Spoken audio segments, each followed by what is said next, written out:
back, not very far, in chapter 9. And this is John chapter 9.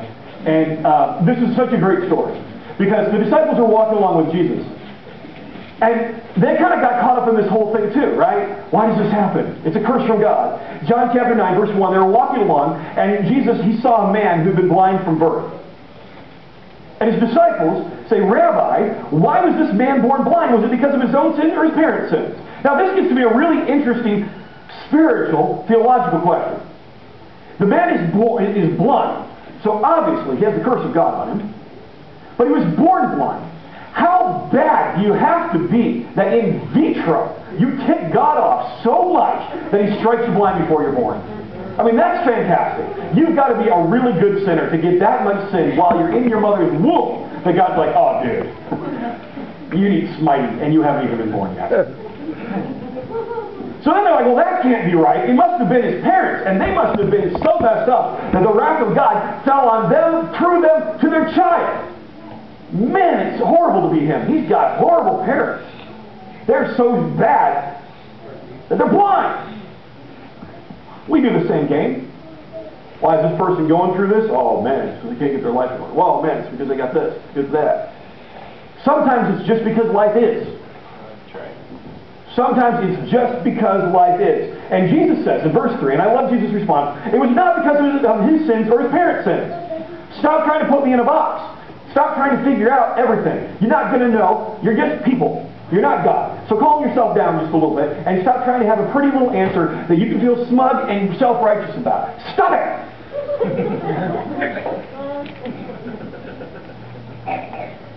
This happened so that the power of God could be seen in him. This happened so the power of God could be seen in him. Does this mean that God said, look, let the guy be blind because I'm so going to rock people's world through this guy? Could be. It also could be God simply saying, look, stuff happens and I'm going to turn it around and make it something really good. And I'm going to show my glory through the problems of this sinful world that you live in where stuff happens. So Jesus gets down. You can read the story in John 9. It's the most disgusting healing Jesus does.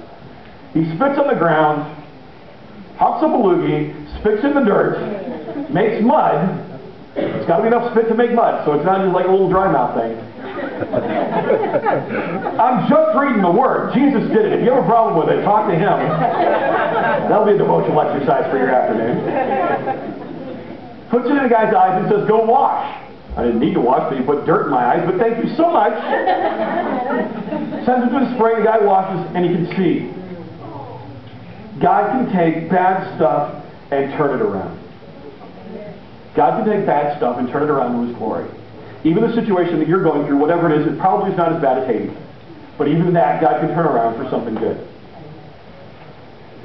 My friends, now that we are here, Jesus has gone back to heaven. He says very clearly in the Bible that you are my body.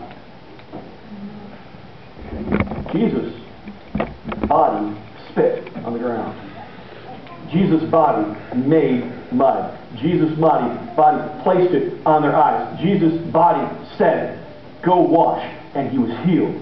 Jesus' body is in action, and you and I, my friends, are the instrument of God in this crisis that we're looking at in Haiti right now.